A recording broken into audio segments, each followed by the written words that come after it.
Okay,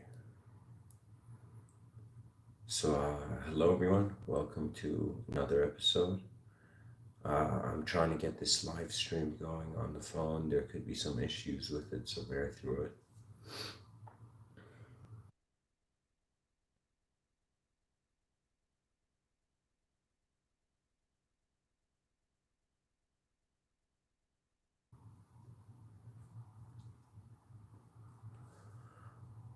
I would like to speak about uh, the concept of hope and how we are the world. I mean, there's a lot of things. Okay. From unconscious hope to conscious activation, right now in the world, there's a lot of people who live life, and the way the brain is designed is that it projects probabilities of the future which it can choose between. So if there's a cup of tea, cup of water, I don't know, cup of coffee, between these three, it's as if the person can just see a cup of tea. And then in their inner realms, they could wonder, after I drank that cup of tea, there could also be water in it, there could also be coffee in it, or they could select one. So, pretty much what I'm saying is that not only does the world happen in two ways, one way in front of our eyes, another way behind our eyes, but the way the world happens behind our eyes is where the planning for what we do in front of our eyes comes. Now,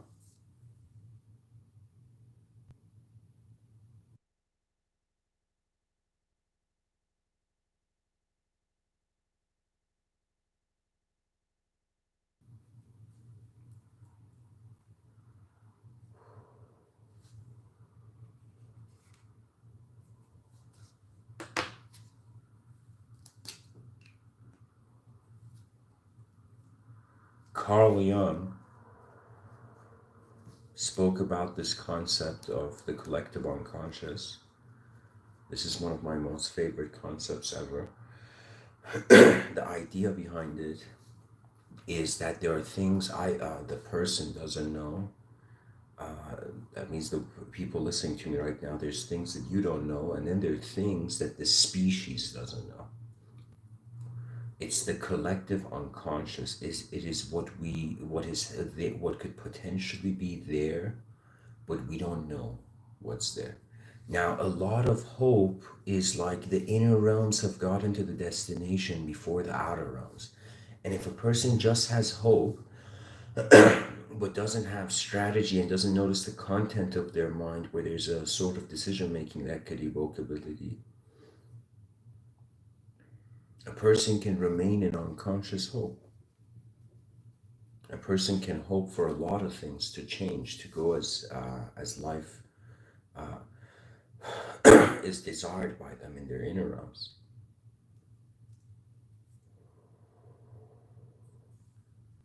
You know, hope is like a desire. Desire is like a healthy desire. It's like a desire that is neither neutral or negative. Unless a person hopes for the worst, and that's something else. But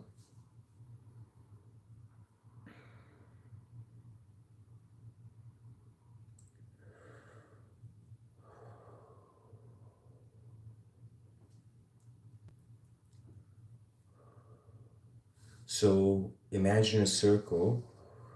We call that the conscious mind, what's inside the circle. And what's outside the circle is the unconscious. Now, there could be another circle, there could be a square, there could be, it could be a circle inside a square, circle inside a triangle, circle inside a circle. That greater circle, which we don't know, which is the unconscious. I mean, hope lives in the unconscious.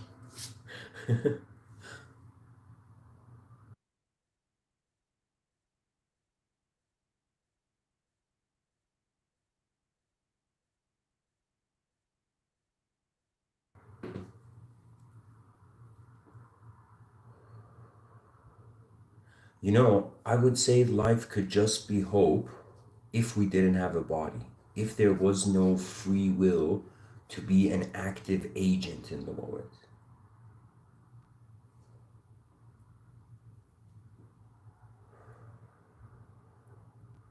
A person can hope that when they drop an object, it doesn't hit the ground. Now, before they drop the object, it's in their unconscious. That means it's as if imagine the first person to Isaac Newton, okay? An apple had fallen from his hands, he hadn't noticed. But suddenly, when the apple fell from the tree,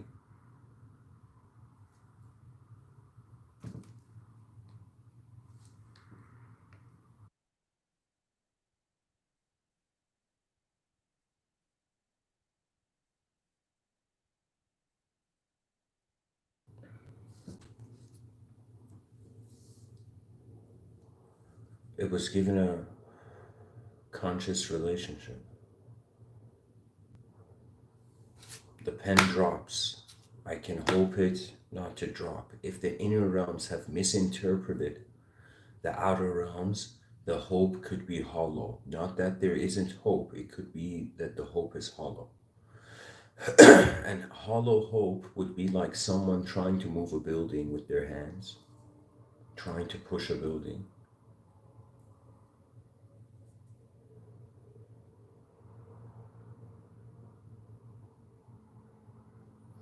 And not that there's anything wrong with hope, whether the person is conscious or unconscious. I mean, we use our free will to seek that which is better and that which is efficient.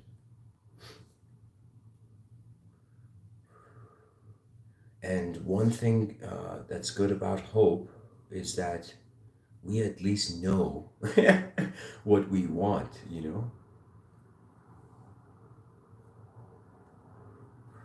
So, all those people who have hope, you know what you want. There's some people who they don't know what they want and they can't even have hope. They're kind of just watching the unknown. Now, how we respond to the unknown,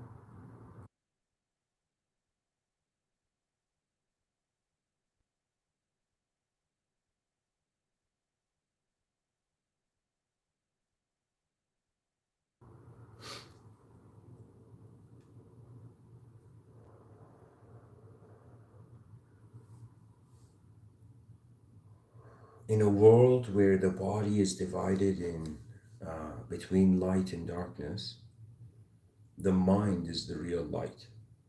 That means a person who is on a horse, imagine riding a horse into battle and doesn't know what the horse is or doesn't even know they're on a horse. There is, in some sense,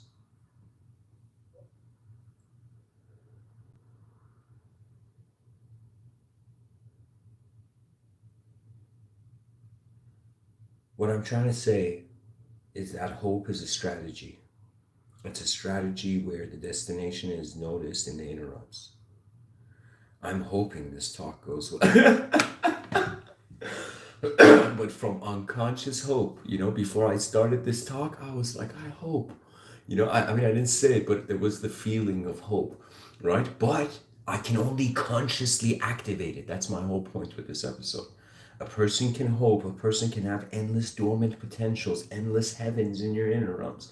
But unless you act, and I don't want to even bring the focus on action because we've kind of made activity, excuse me, how would I say this? I'm trying to be discreet, but I feel this is the right word. We have made activity, uncalculated activity, a fetish. And this is a strange way I'm using the term. I mean it more as a sort of zoomed in obsession. You know, everybody wants to do the right thing, but they don't want to look at the world in a different way.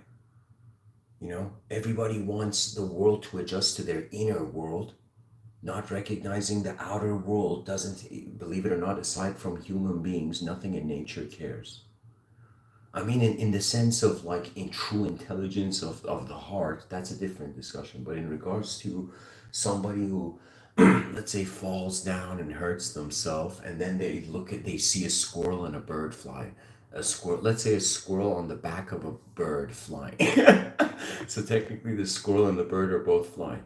Now let's say if the person sees a bird, or let's say some animal or some nature, that person can't be like, tree help me back up, or like squirrels help me, or a bunch of birds are going to come and lift the person after they've hit the curb. Like, do you know what I mean? My point with that is that hope is an imposition, or I shouldn't say it's an imposition. It's something we input, but we have an input in the outer realms. And the whole point of me using that animal metaphor is to suggest that human communication has a value. Like, it better have a value.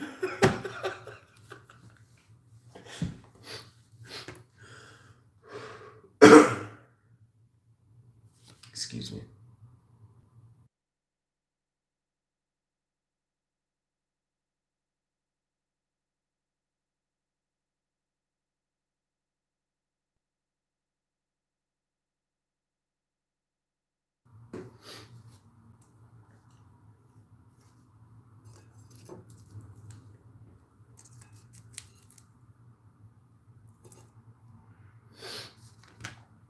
What am I looking at? Hold on, guys.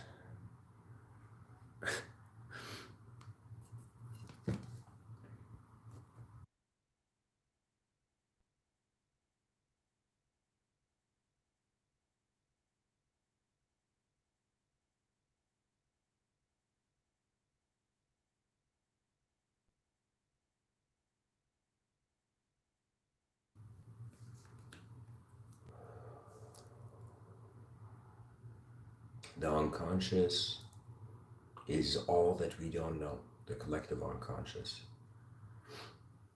All that we don't know.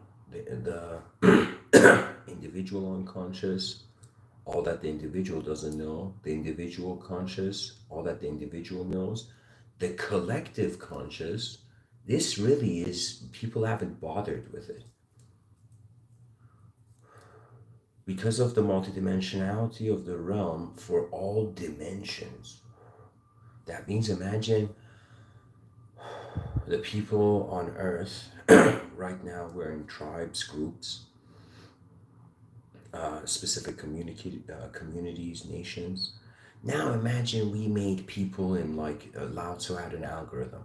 He said if there's peace in the heart, there will be peace in the home. If there's peace in the home, there will be peace in the family. If there's peace in the family, there will be peace in cities. If there's peace in cities, there will be peace in nations. If there's peace in nations, there will pretty much be world peace.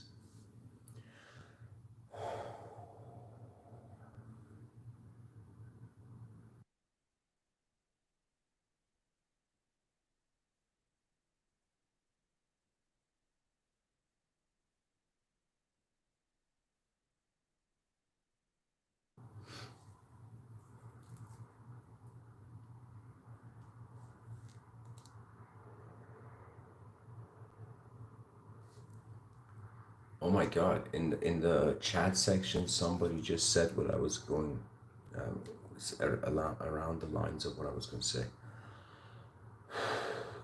Naomi in the chat section says, "Is it possible that this existence has morphed from a parallel that cannot be divided, even though that cannot be divided even through each realm, like intertwined?" Yeah, this is. Let me tell you what it is, but that's 1/4 of the possibility of it. So 1/4, it's possible that two eyes are seeing the same. That means we have two different brain hemispheres being the same brain. It could be that of our relationships of events that lead to our origin, or that were our origin, are like, here's the thing. If a person just ideologically looks at something, that's like, imagine you closed one eye and you're looking from that eye. Now imagine you close the right eye and you look from the left eye, and you look at it not ideologically, experientially, for example. I don't feel I am just the body. I don't feel I am just the mind, and I don't feel I am also the additional unknown variable I perceive. Some people call it soul. The best word I've found for it is presence, because even the word soul has been given a story. You know, there's very few real words. The only real word that the word is what it says is emptiness. This is the only word. If language is hollow and there's greater dimensions, emptiness is the only honest word in the English language.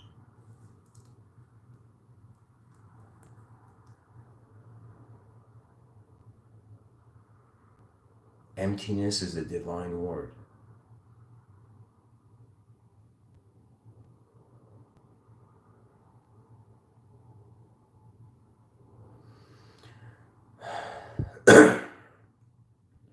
What I was trying to say is that we start as an object. Like this morning when I woke up, it's very obvious, just objective activity.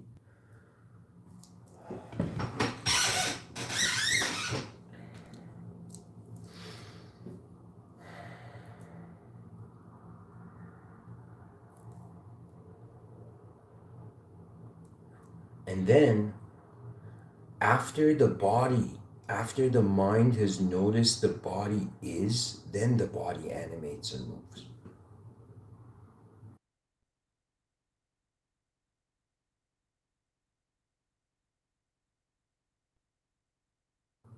I feel we don't realize it, but the same way we move an object, we are moving ourselves.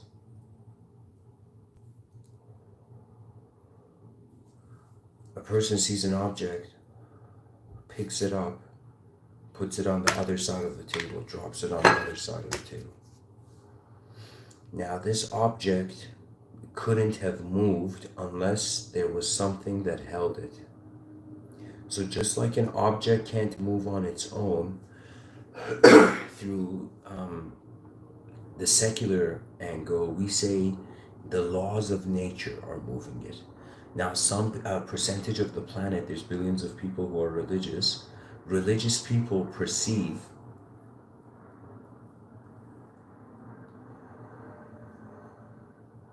the laws of nature attributed to an intelligent will. So pretty much on this planet, human beings they're seeing intelligent activity. They're noticing that it is certain laws, certain boundaries, certain containments of force that is leading to what we see. So we all know that there is force expressing, and we know that it is starting. But what is starting it, and is it the meaningless leading to meaning, or is there a hidden meaning underneath the meaning we have found so far? You know, there's some people who say, why was I born? That's a question of the body. Why was I born has to do with a physical being. But when a person says, why am I here? Why is attention here?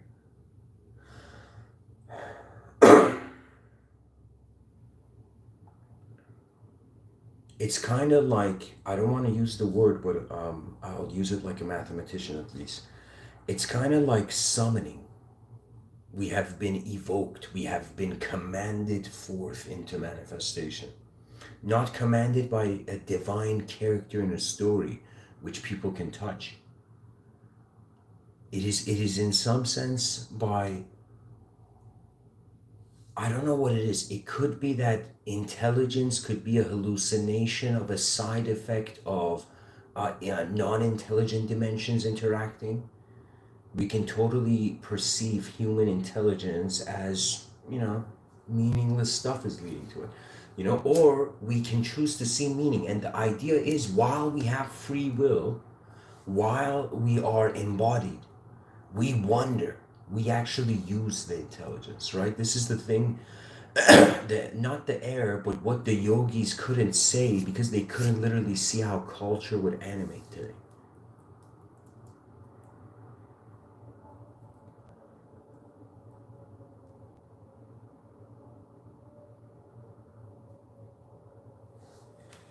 You know what I feel time travel realistically, if I don't know why in my inner realms I'm seeing a vision. If it's possible, it's not gonna be like, it's gonna be like a fractal.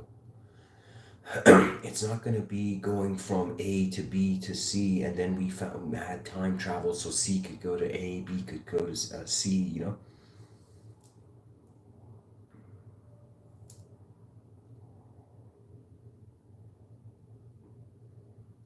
it is literally like when you zoom in with a microscope, some sort of optics at something, it becomes the same scale of your size.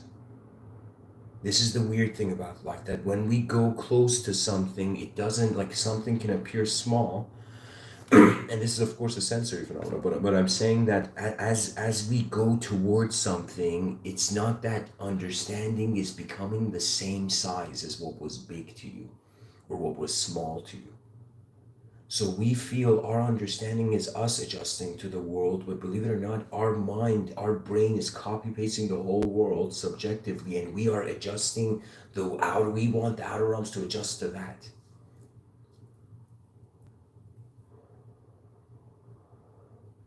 Unconscious hope means lazy decency,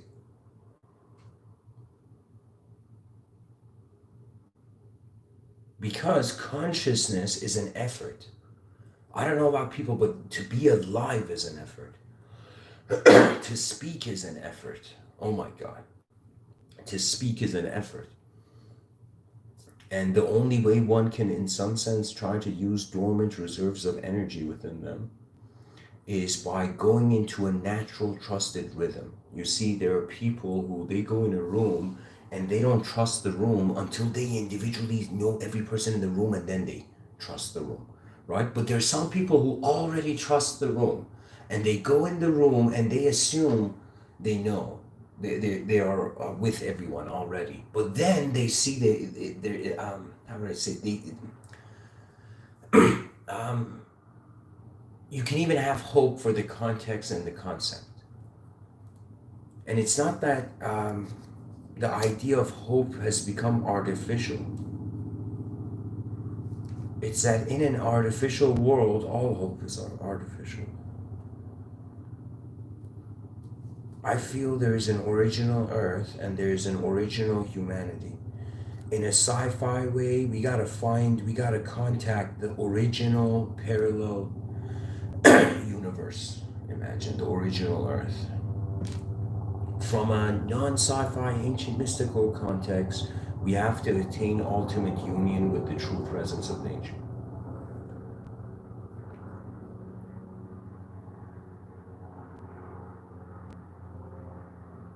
And one's abilities require space to activate. So a person can have hope, but if they don't change their position, and if they don't understand it, it's like, how can the person have just one hope, right? Because the moment, it's like moment, next moment, next moment, next moment, next moment. So it's as if, how many types of hope is the person gonna have, you know? Endless hope till the end of time. Endless variations of hope. It's like hope to the power of infinity.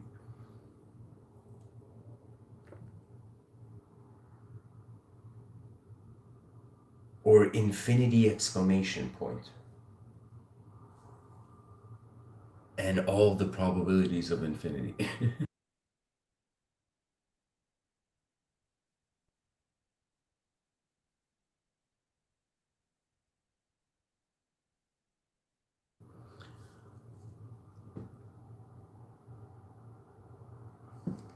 Kushbu in the chat section says, if there is peace in all nations, we will finally be able to chill. Yeah, that's the whole thing. The planet's freaking out because we don't know what to do in a gigantic emptiness on a sphere in the middle of nowhere.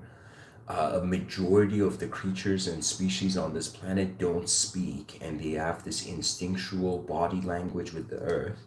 We forgot that instinctual body language with the earth. We opened our eyes as man. We became a declaration of a mental activity uh, into a physical arena. So we are the invisible. Like, technically, if animals Like, this is a ridiculous metaphor, but imagine all the animals in nature.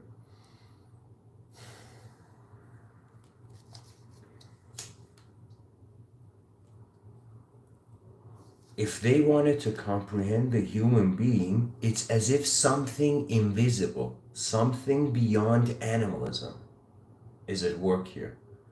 Terence McKenna, this great scholar, he called it, there's another tenant in the room. He phrased it that way. Back in the day, people who, you know, had mystical experiences, they're like, oh my God, it's all God. You know? You know?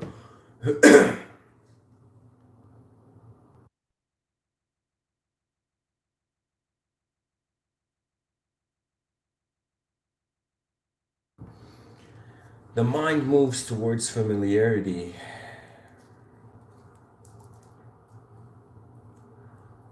and hope is the ego of fortune telling, isn't it?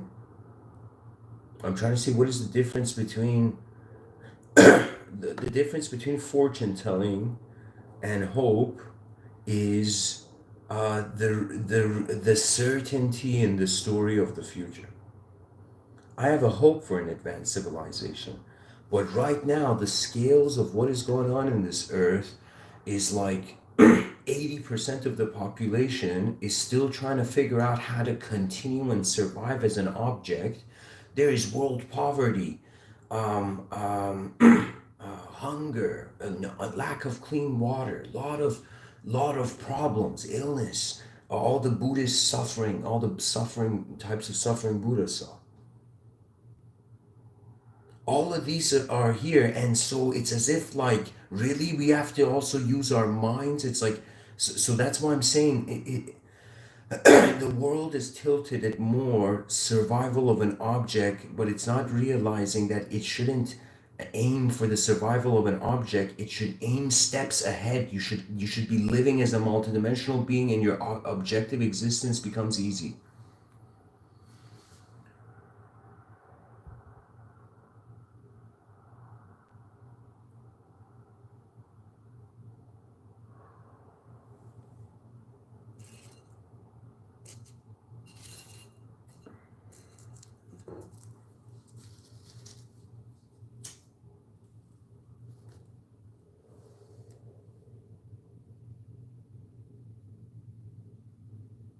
Ultimately, we have to find a game in the void. If we don't find a game in this life, there is no reason to be an individual. If we treat it as a multidimensional angle, human beings' activities keeps them there. Think of this, that where your attention goes, you go there. Your life force goes there. Now, if a person has to play a game, their attention goes to being a player in their game, so their whole life force goes there. So sometimes a human being has to play a game to maintain individualism. And even I like this is so obvious to the point of Tom Hanks in that movie. What was it called? Castaway. That means the person got cast away on an island.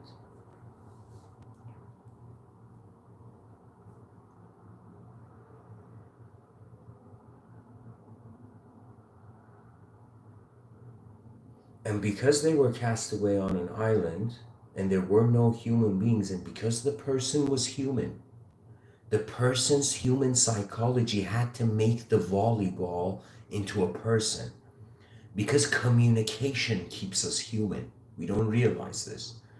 You know, a lot of suffering, psychological suffering, is because of an inability to humanize. And that ability to humanize, it's not difficult. It's just that the person has to care to be content with their simple unknown, and then they can become very content with how they will know things in a complex way. Because if you have nothing to lose, it becomes a one-sided open valve. I don't know if people have noticed when I speak. It should come across that way. I don't know, but it should be like a valve because the unknown is okay. When the unknown is okay, all you can do is know. Even if you don't want to learn, you will learn. Because you saw the unknown. Your attention is on the unknown. Anytime I can't, I gotta specifically be careful personally, due to my own psychological development in this realm.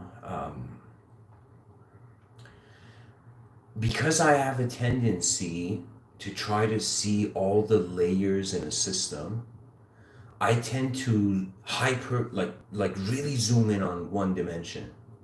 When I zoom in on that one dimension, if I can't in a like very quickly relate it to the unknown, I need to get out of that dimension. Because the known identifies you. That means, this may sound strange, but think of a person writing something and the first time you wrote something. And then the person, when they learn it, it becomes so second nature. It's like when you want to write something, you just need to find a pen. You don't even look at your hand anymore after some point.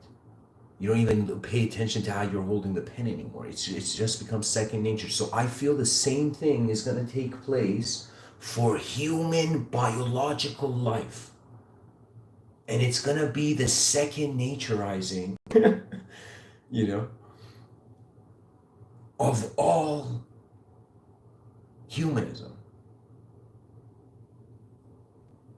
That means hope cannot be imagined.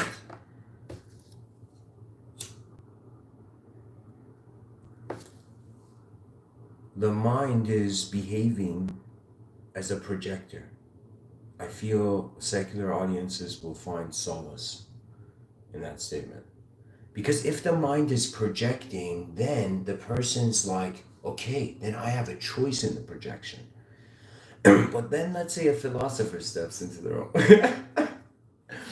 You know, philosophers it's the only profession where in a single conversation, a person can love and hate the philosopher, you know?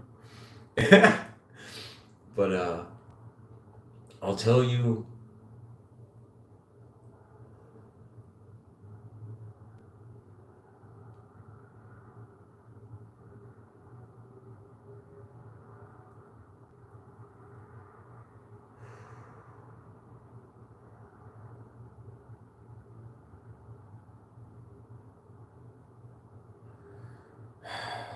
alongside needing to record, I need to draw it again.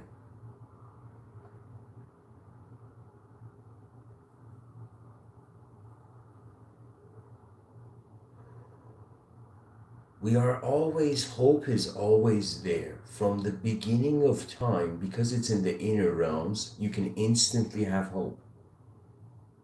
You know? You can instantly shift. That means at first people can try this out. Look at any object in front of you and start calling it by different names.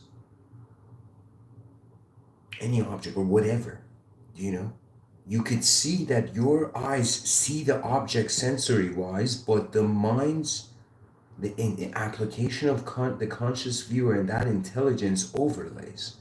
So if a person can discriminate between their outer realms and their inner realms, then their inner realms becomes like the general's right-hand man. Your mind becomes your ally.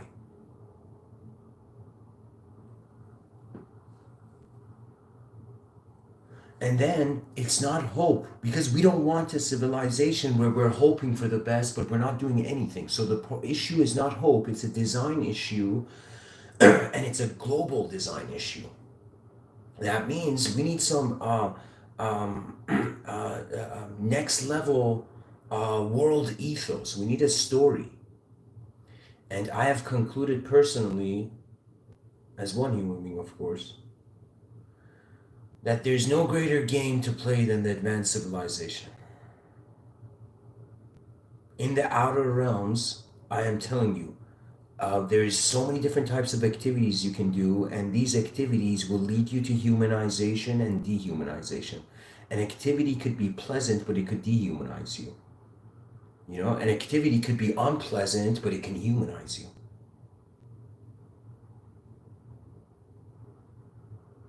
And so this is where the true care comes, I think, as human beings for one another, where how much are we willing to just see the world and see all those around us and let them descend to the dehumanization where they go to that castaway talking to volleyball level. Because psychology is a spectrum. There is no one type of mind. Just this notion, this is how I know psychology is not ready for a lot of its claims. Because every person is different. So for us to generalize a common problem, it is only on the effect side. That means imagine cause effect. Everybody knows this. So now imagine behind your eyes, you are causing your realm, your intelligence. You are the source of it, you know? In front of it, it's the effect. Right now, these words that I'm saying, these are not the actual images. These are the echo. My voice is an echo of an inner realm event that's taking place behind my eyes. I've just managed to notice that it doesn't matter. Uh, the language doesn't own me. I feel I just the only if I've done one thing in this life that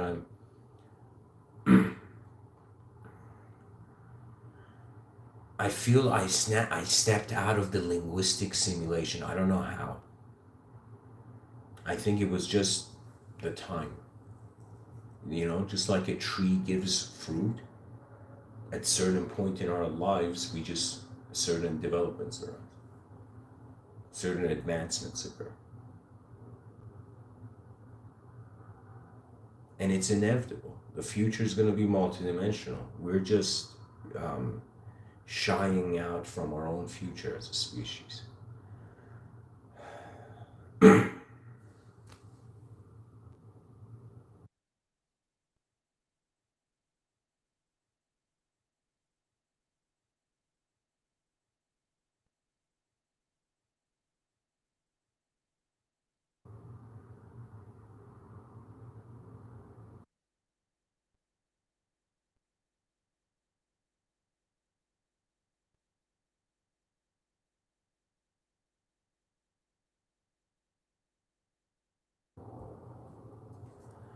I feel till the end of time, we can have hope. We can have endless probabilities. You know how many advanced civilizations I've seen in my inner realms? How many different angles to it? And it's so easy to extract out the future design. What the person does is you look at one thing in your moment of being, which you can see its nearby future. Then you just put the effort to try to articulate what it would be, what, like, if you, like, I'll give you an example. If in the future there's going to be chairs, right now there's a chair in 2020, and let's say in the future there's going to be a chair, there's going to be chairs, people are going to still sit on chairs.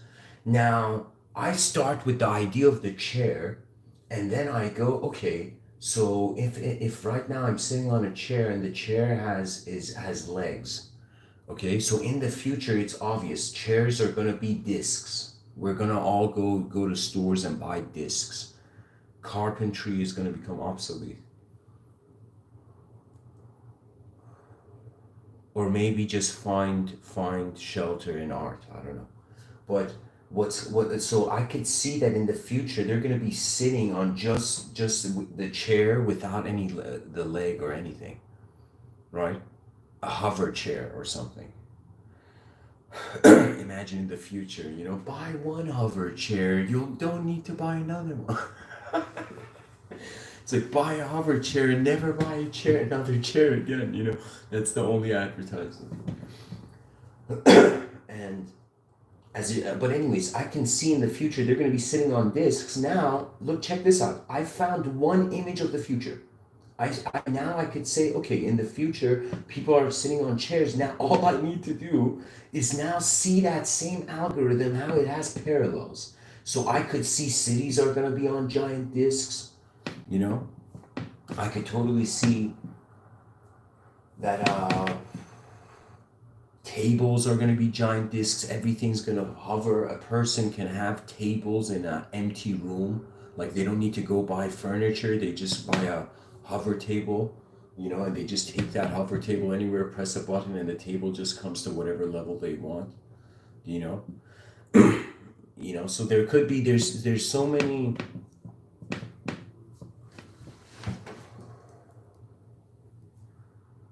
different approaches. Guys, my voice could sound different.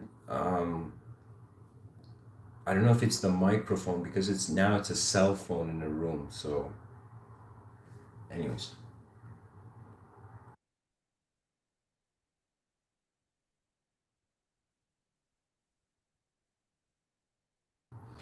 yeah. Anyways, I was saying that to the chat section. So, past, present, future, brain just happening in the present no longer being an idea, the humanity recognizing an experiential dimension. Once all human beings are content with being their known sense of self, and once they find a contentment with their unknown sense of self, usually when you find contentment with your unknown sense of self, you instantly find contentment with the collective unconscious, with the unknown world. So once we have these three corners done, unknown, we have stabilized the position of study and approach and civilization for the known, for the unknown self, for the known self, and the unknown world, and then we have only the known world. You know, or excuse me, I totally messed up the geometry there. Let me say the whole thing again.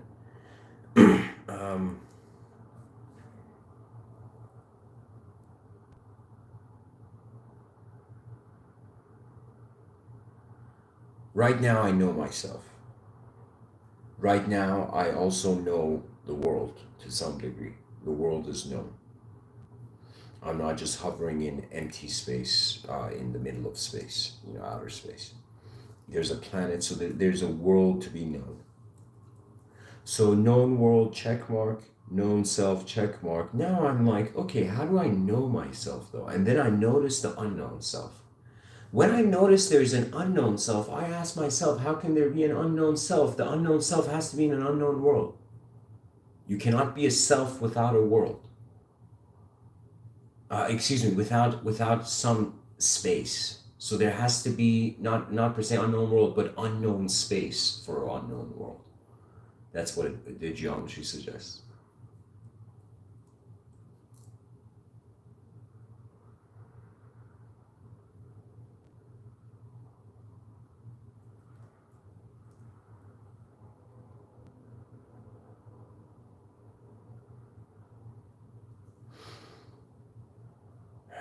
The unknown world is pretty much the future. I mean, what greater game? Everybody's trying to get over their past, to be present, to be able to achieve in the future.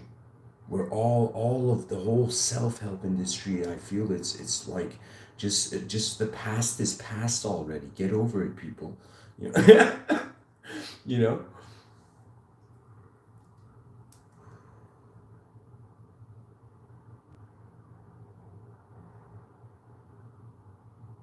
We talk about creativity, and that's where the known and the unknown comes in.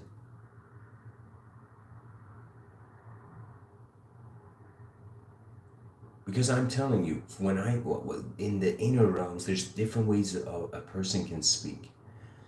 What I have noticed is like the inner realms has landscape and is a content, and it's an overlay on the outer realms. Now, the inner realm overlay, if a person keeps their outer realm super still and silent and actually cares to be like, okay, I'm a mind, what is this? And they care for that,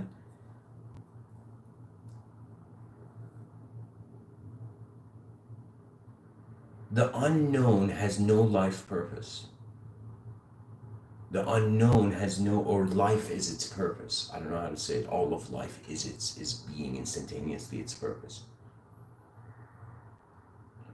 The known and the unknown is just we have our brain is into the same size as the universe, and so but it can access the universe, and so in accessing the universe from its initial model, in a realm model, we like there's so many ways to be deceived in this realm. It's ridiculous. It's ridiculous how I don't know. I think the solar royalty of this realm has left.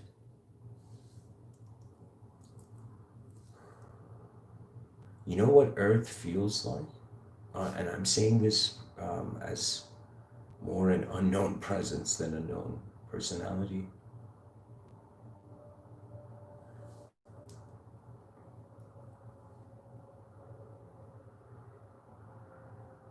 It's like karma is at war with peace.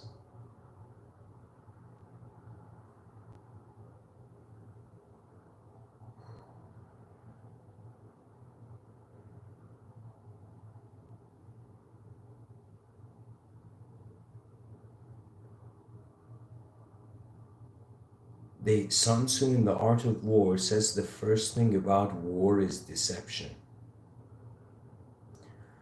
Now, if the reality is a hallucination, a sensory hallucination, a sensory mirage, it's as if reality is deceiving us of itself. It's as if truth can't be all truth. So there's the games of gods and men. Wow.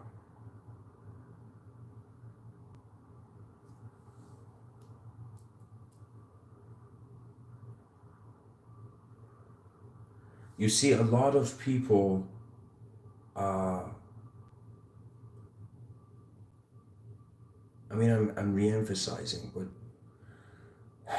the body that howls a mind around, of course, you get tired if you live as a body. If you think you're just a body, you're like your fatigue is the only, not the only, but your attention goes to your biological sensory experience. Oh my God. I can connect the dots here.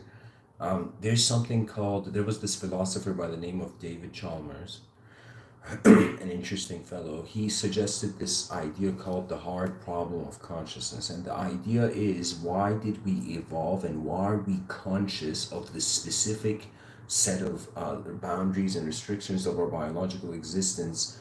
Yeah, in some sense, the spontaneity of consciousness and how it's unknown why we evolved to this certain set. Like that means we could have totally evolved, let's say, in a way where we could have experienced pain, but not felt it. Like we could have learned the lesson, from the pain, but we could have not felt it. That means even though the body could heal on its own and we could know, but it's as if, why this specific? It's as if it's like program, a computer program, or a certain code to the realm. Or what was that number? Golden ratio, the Fibonacci sequence and whatnot.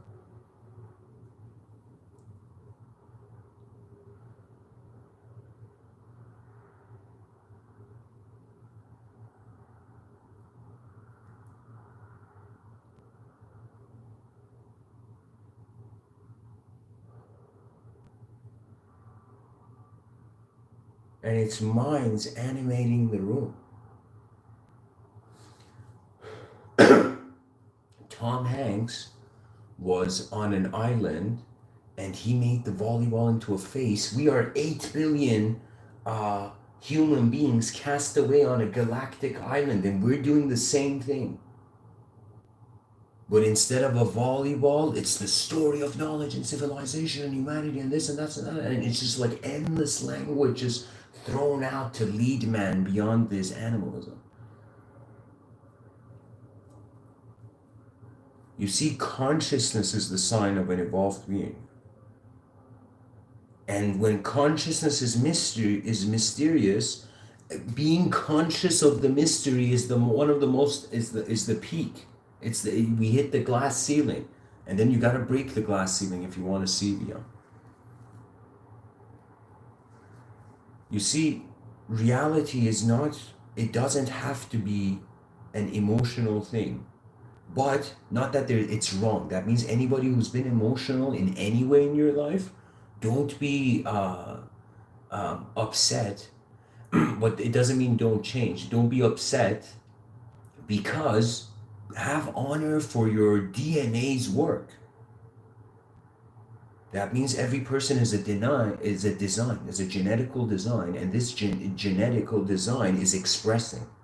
The moment the person looks down on themselves, they are dishonoring their DNA. Don't dishonor your DNA, humanity. You know?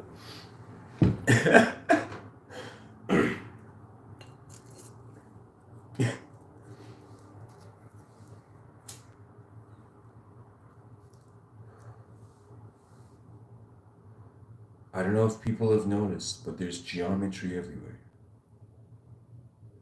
Our acceptance of geometry, and as it creates a reference point, as there's multiple reference points, emotions are an oscillation. An emotion, how do I even say this?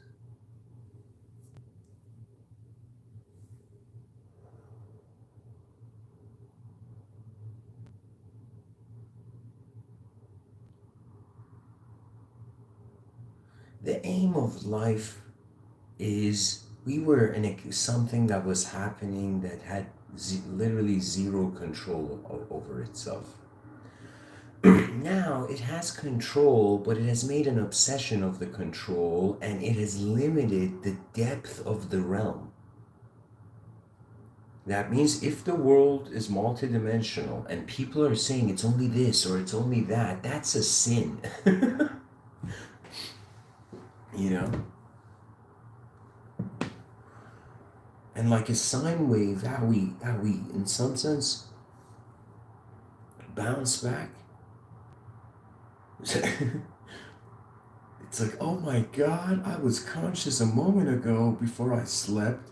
Then I was unconscious, and then I woke up again, and now I'm conscious. It's like, wow.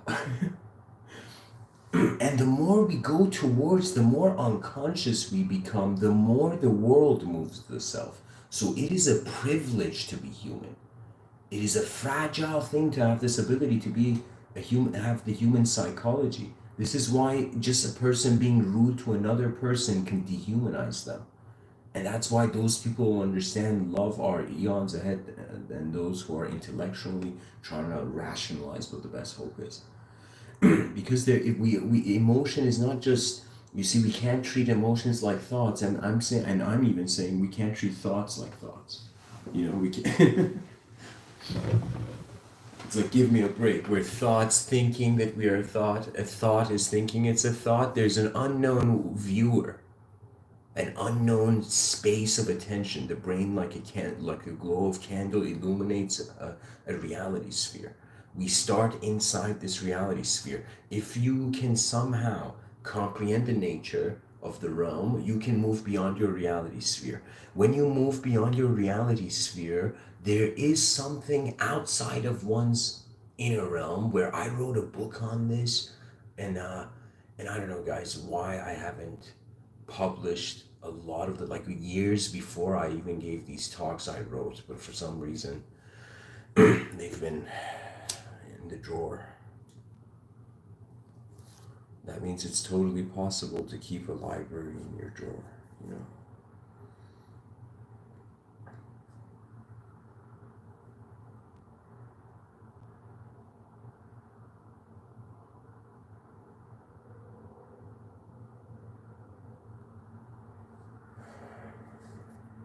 Beyond one's reality sphere, is the person ready to feel the unknown, like stepping out of a jacuzzi? Or like going into a cave, or going into a forest no one has ever, going into domains where nobody has ventured before.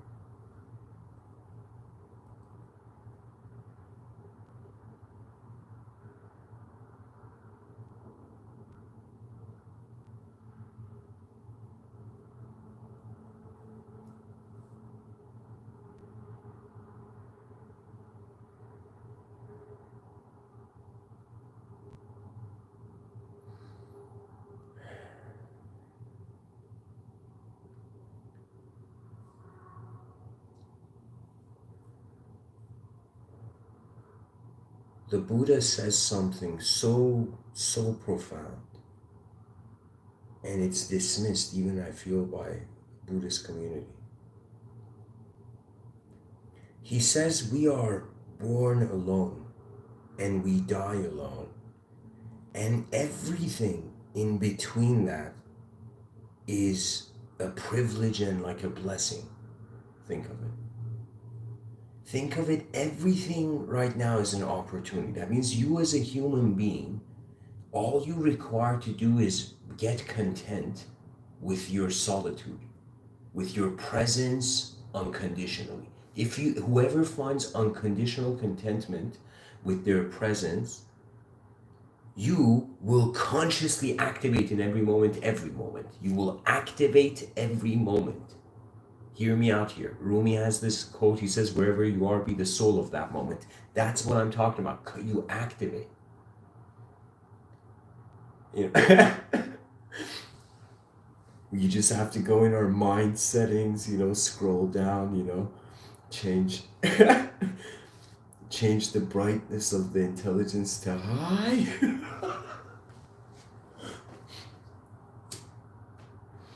Oh man.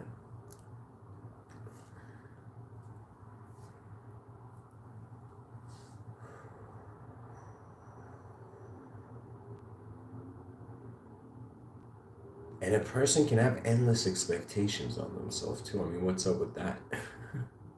What's up with the ability of our intelligence to see an infinite reflection in phenomena? That means I'm right now looking at a single pen. Now I could just imagine like the factory where all these pens are being made, right? I could see all the other pens. So the mind has an amplification ability. Amplification ability. That means you see something and you can multidimensionalize it.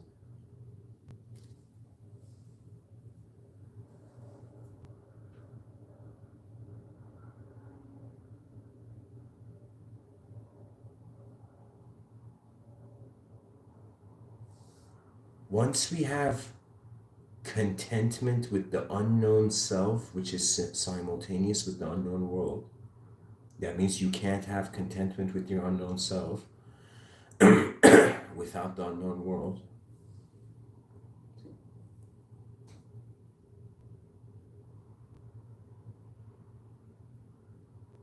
When you can accept how you know yourself and the nature you are, it's like we're being a part of nature right now. Once you can accept how you know this, and once you can accept how you don't know this, that's like, those are like two victories that are achieved. Then we go to the next two victories, you can say, the unknown world and the known world. Because if we are looking at the individual, well, we're not building civilization. If everybody's just looking at themselves, there's literally the effort is not going more, right? And the biggest issue is now civilization has been stripped of its ancient honor, so it has to rekindle like an honorable modernity. So this means that people will not only feel in control of their lives just through work, the work needs to have direction, and that direction should be able to be chosen by the individual. But I don't know how that would appear. A person can solve problems based on how much of the problem they see. Somebody has asked me, said something to me, like they shared a problem with me, and we've both sat down to kind of brainstorm it. And I can tell you, it's like I've looked at the first problem, and the first problem has not made sense. So it could be, before wanting to check a solution, first make sure you're looking at the problem properly. You know, that's important. Who was it? I think it was somebody said, um, the hardest part is to find the right question to ask, not what the answer is. You know, the right question then tells you where the right answer could be, you know, or its potential. Oh my God. I've been sitting cross-legged on a chair. And somebody go make those hover chairs, please.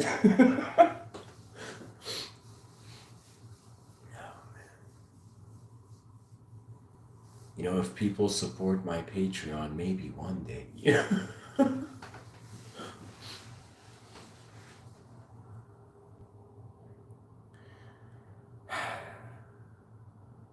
Conscious activation, conscious living. All spirituality is just that. The velocity of consciousness.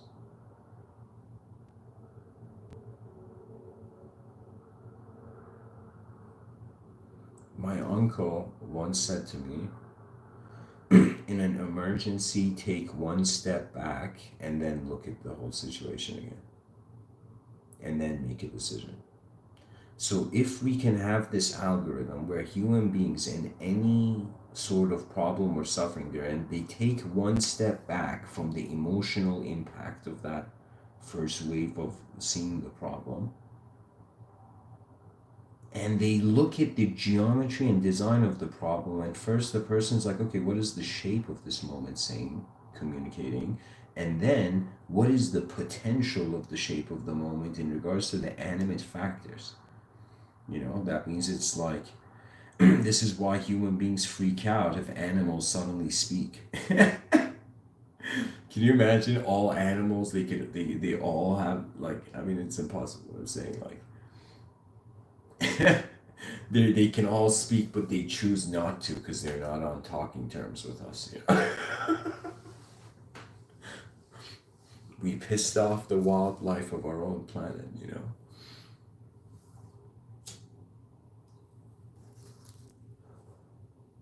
Plugaro says conscious living in the chat section. Conscious living is intelligence moving creatively. Yeah, and creativity, there's no such thing as creativity. There is finding waves you can surf on, I would say. I would say there is rhythms all over the place. We don't realize it. We're like fish in an ocean, and there's currents. Now, there's currents in parts of the ocean people haven't been, or in states of mind we haven't tapped into yet. And so imagine a fish. A fish is like, why is life going so slow? Suddenly finds itself in a current, and it's like, oh my God, did I just transcend? What is this? You know, and the fish is suddenly pulled by the current to the other side of the ocean, and then finds a current back and comes back.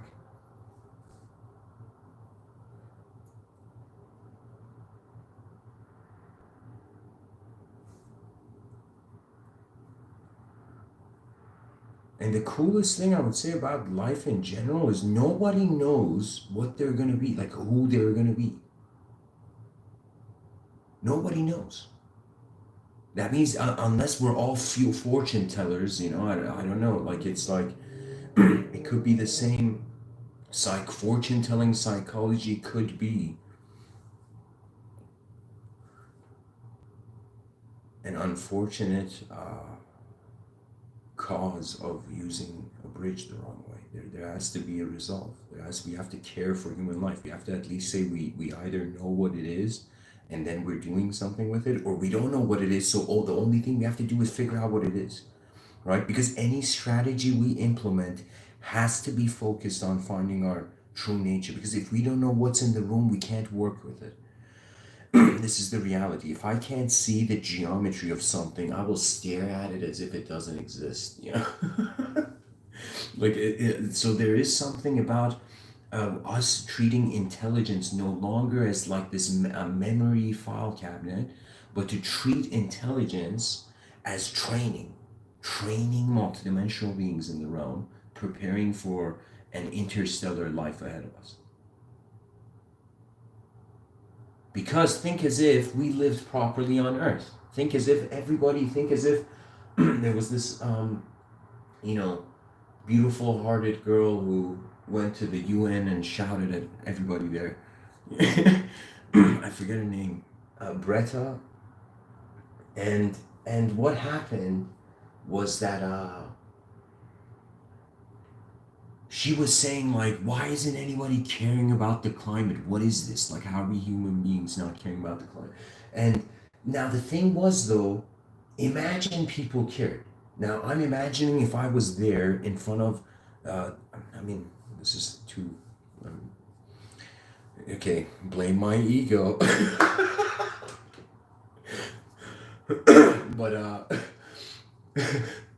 but if I was there in the UN when that girl was crying, you know, afterwards I would say, what could happen?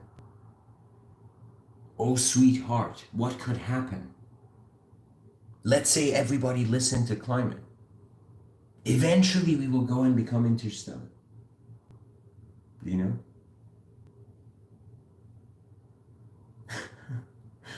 And I'm totally saying this out of my own context, you know. See, this is just.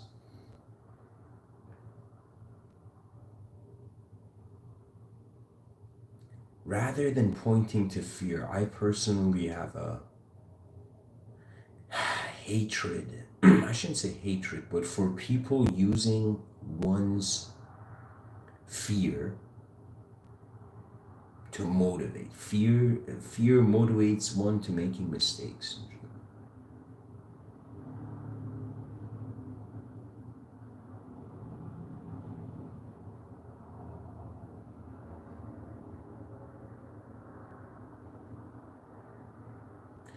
8 billion human beings in their inner realms. Even if one human being comes and says, let's look at the world from the way my inner realm is, it's impossible. So global unity of 8 billion human beings thinking the same way is impossible. There has to be an algorithm, just like how there was a technology, and that technology was found all over the planet, like phones, like people all around the world have phones now. We have to create an algorithm, a method, a technique, an approach, a pattern. And this pattern should be able to revolutionize every cultural program. Rather than us being like, we're doomed. Why are we still dooming ourselves? Oh man, sorry.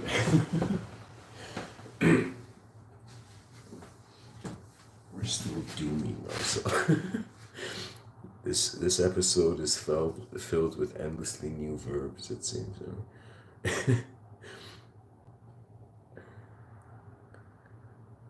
Technically, any noun can be just taken as a verb if we find a way to use it in a sentence.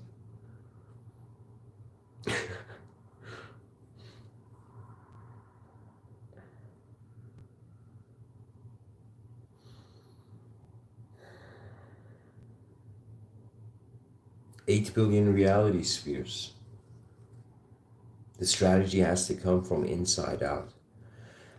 Rumi, this poet, says, I lived on the edge of insanity, wanting to know reasons, knocking on a door.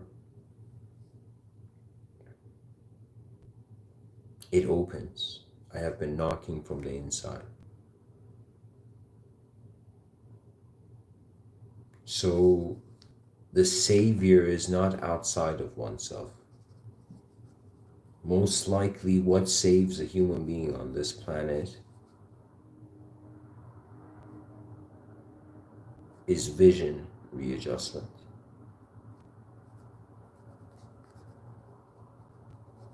So unconscious hope is a laziness towards vision readjustment.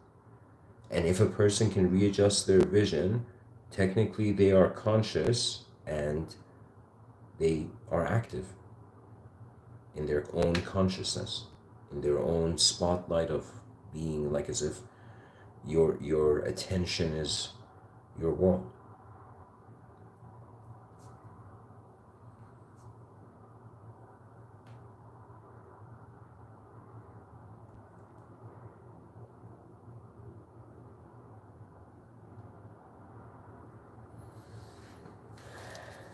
I mean, the world is definitely here to be, engaged. Can you imagine? Like, it's like, why is the world here? So we just look at it.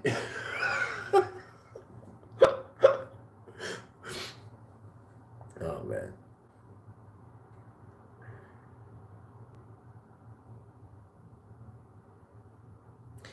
Okay, now, one last thing to say about that thing. It is always commendable when human beings try to share, try to globalize. Why? Because the future can be delayed, but it's unnecessary. The further we go, the further our future will go. That means the smartest thing that we can do is try to be so advanced, and then all those children born from that advancement in that, like in the future, that we have been trying to live so advanced, they also try to live advanced. So it would literally be like, imagine the challenge of civilizations is like somebody doing like lifting a barbell or something, and so the person's or let's say the person's doing a bench press, and they've maxed out, they're on their last rep and their muscles are shaking and they've maxed out. So if we can max out our wave, all those people that are like, if we max out, if we all go towards conscious advancement, and then the future generations also do this, and a bunch of generations do this, the moral nature of humanity will be restored in less than like 600 years or something.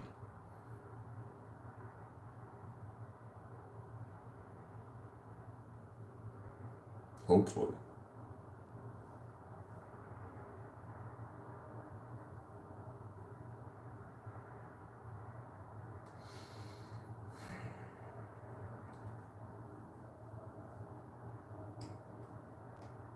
Even if we lived well on the planet and environmental issues were solved, we would get bored on our planet. We would go live in our skies. We would get bored of living in our skies. We'd go live in outer space. We'd get bored of living in outer space. We'd endlessly colonize the observable universe through our technologies. Most likely, AI is going to go and build civilizations for us, and the purpose of human life in the future is just going to be, sex till the end of time. So like like the large. How would I say it? It just goes there. Technological hope. That's the hope. We have two hopes with technology: that we can colonize endlessly the universe, and the other thing is we don't forget, we don't lock ourselves out of our human nature.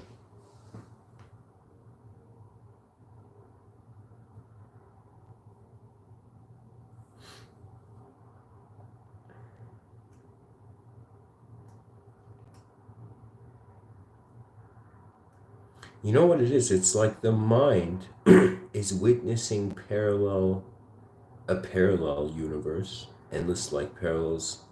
There's parallel dimensions to things, and the body is in one. So the body is like paper, the mind is like the pen,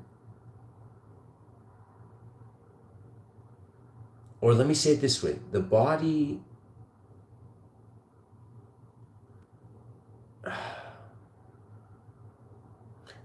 is the paper, the mind is the pen, and an instantaneous presence of consciousness is the will canal, is where the free will comes from. Yeah, our free will is coming from imagine it's like a valve. We only get to see a part of it, you know. Naomi says super ultra phase. Yeah, this is an advanced civilization is pretty much when a civilization goes super saiyan, you know, goes ultra instinct, you know. When 8 billion human beings are just living like human beings, but ultra instinct, you know, before there is thought, there is the decency of one's nature as the language of what needs to happen in the world.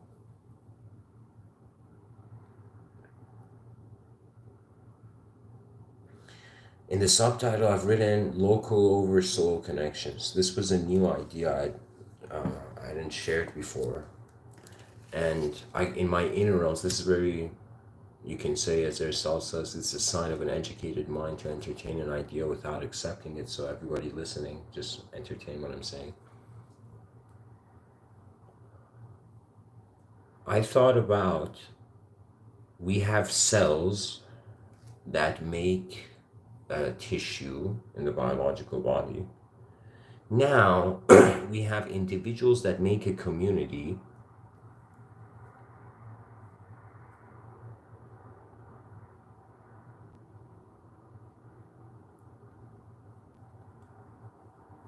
And if we treated human beings as cells,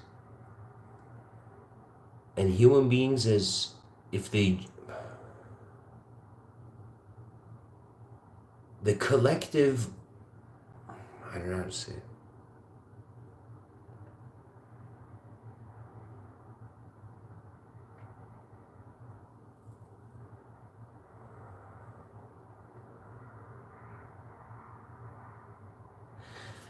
We're in the space-time continuum. It's a three-dimensional space. Our intelligence, whatever it is, whether it's mind, body, is in a certain position in the space-time continuum. In this three-dimensional space.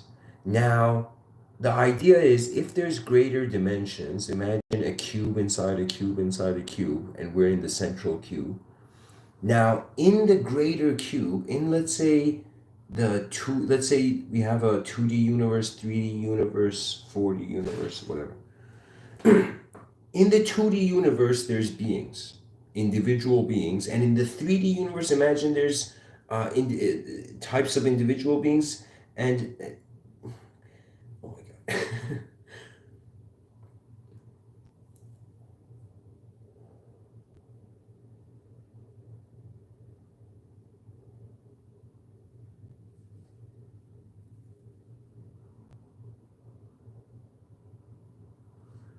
Imagine in the 3D universe, there are a group of beings, or one being in the 3D universe is equivalent to, let's say, 100,000 beings in the 2D realm.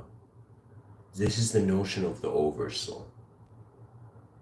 So technically, if the people who are religious, their notion of the oversoul is God. God is their oversoul. For people who are secular, their notion for the oversoul is emptiness. Their oversoul is emptiness. For Zen masters and Buddhists, somewhere in the middle.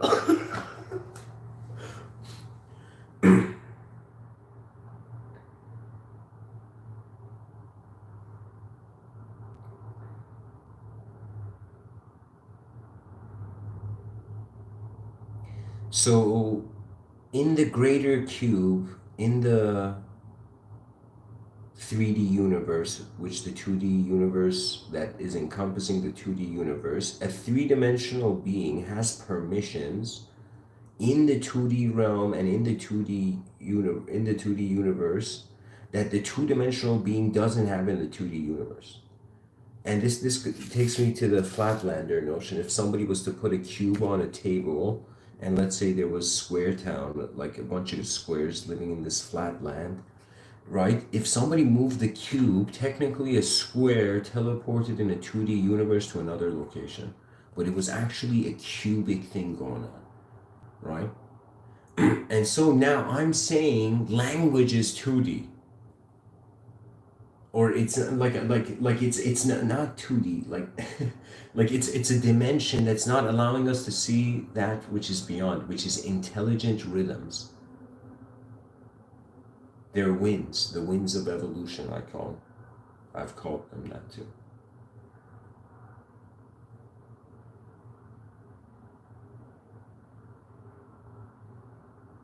Those who find these rhythms, the world works with you, the world intelligence. And it's not linguistic, it's not conceivable, it's reaching a point where you have found contentment with the unknown self, known self, unknown world, and known world. So you are okay with being okay. And that's like a sort of ultimate, contentment. From that contentment of everything is okay, even if it's not okay. Even what's not okay is okay. I'm just saying, just for inner psychological contentment, the person just considers that for a while.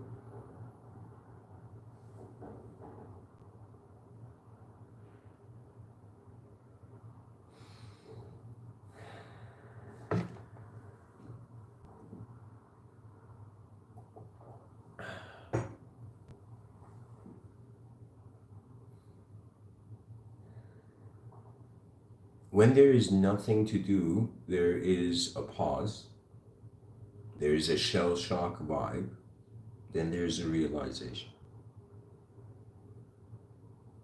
that it was all free from the beginning.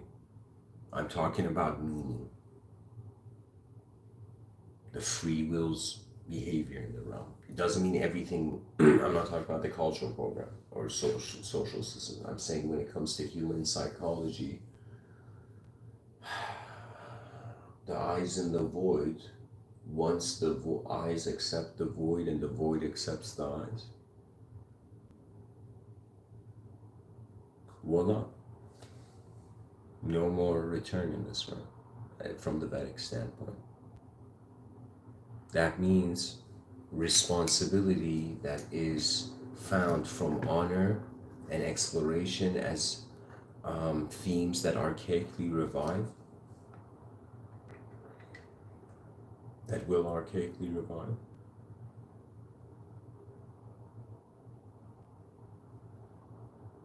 It's just strategy. That means find right strategy, implement strategy. If strategy didn't work, update strategy, repeat. If strategy worked, or if strategy didn't work, use feedback to update and then re-implement strategy, and you just keep implementing strategies. That's it. You observe, act, observe, act. That's living. That's like being human. Now, once you're content with activity and once you're content with observance, then hope is like boring. Why? Because you're still here. You're the free will agent in the moment. That's the thing. That means hope is good as a blueprint, as if the general puts the battle plans on the wall to see them, but it doesn't mean like the general just stares at the battle plan, unconscious hope. It's like, yeah, strategy is going to happen someday. It's like the life force has to be utilized. We say if you see something, say something. Now we got to do this for civilization. If we see dimensions to civilization, we need to share them with the collective tribe.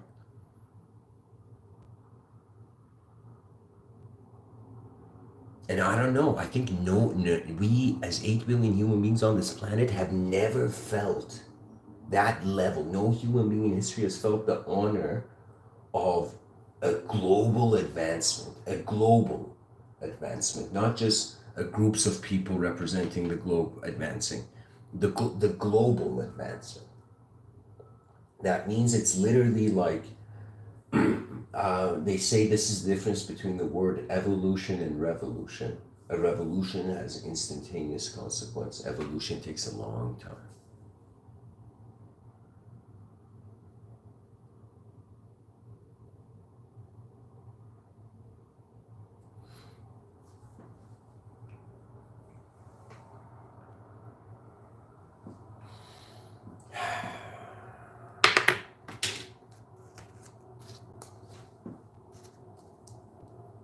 And honestly, if gravity wasn't here, life would be boring too, you know.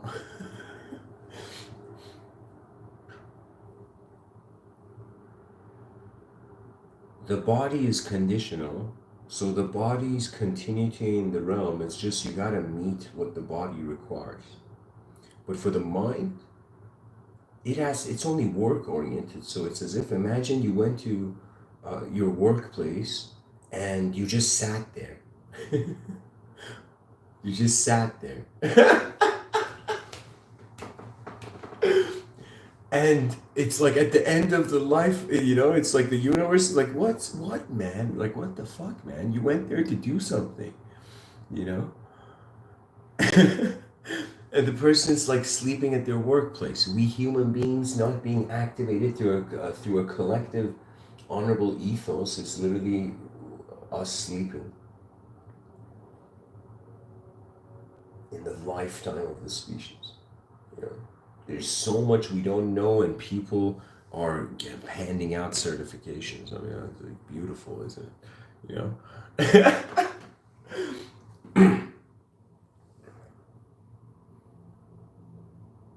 The most important trait of scholarly intent has to be patience.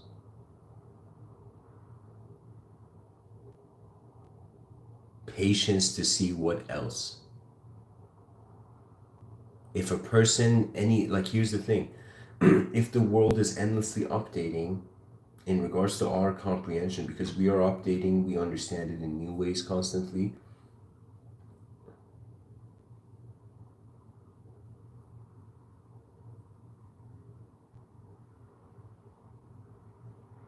It's like the universe is being said to be isotropic, but you know, uh, we feel certain about how it's isotropic. Like there's something about how the body is projecting the mind, and the mind is projecting the body simultaneously, like two eyes of the soul to be one moment, that we don't realize. And when that, when the outer realms is only seeing one side of the coin, it's like the other side of the coin is just laughing. You know, if there are multidimensional beings, I feel they're just laughing in other dimensions. It's like there is nothing for the human species is not a species that could like be, believe it or not, invade. I think we're too silly as a species what we're doing. You know, it's like we have super advanced technology, our evolutionary, our updated brains, but we don't know how to use it.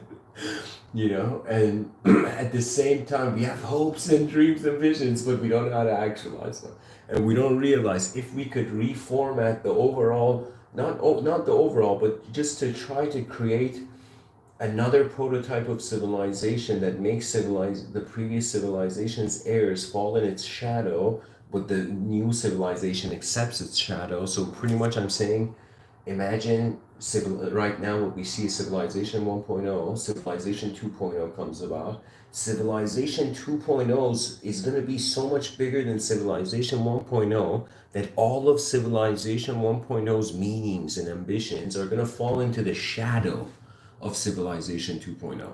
So imagine a giant, you know, you know, I don't know, a giant structure, and it's like a smaller structure in its shadow, right? So now the difference of civilization 2.0 is hence with the number of two, is that duality is accepted.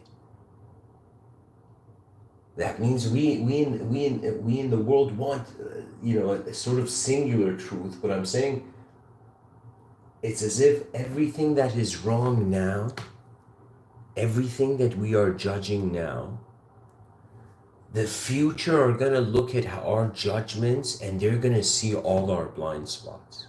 So what that means is right now we have blind spots, so that any sort of too much of a fixated certainty is not dangerous, but unnecessary.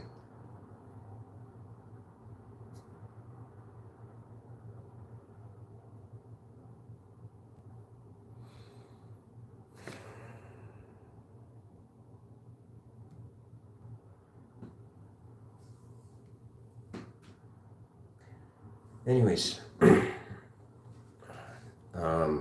about the oversouls, just in my inner realms, I felt there's higher dimensional beings, pretty much as if there is the reason there could be parallel Earths is that if there is, like, think of it as if one stable three-dimensional realm, and that three-dimensional realm has access to six squares, like a cube has access to, so six two-dimensional realms.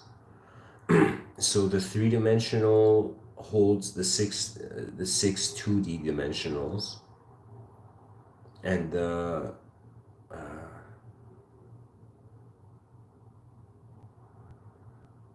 pretty much attention is so free that prior to any sort of shapehood, it is.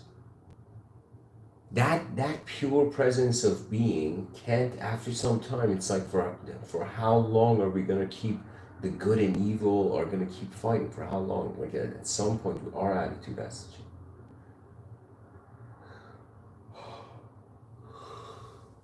Anyways, these are yawns of hope, guys. Yawns of hope.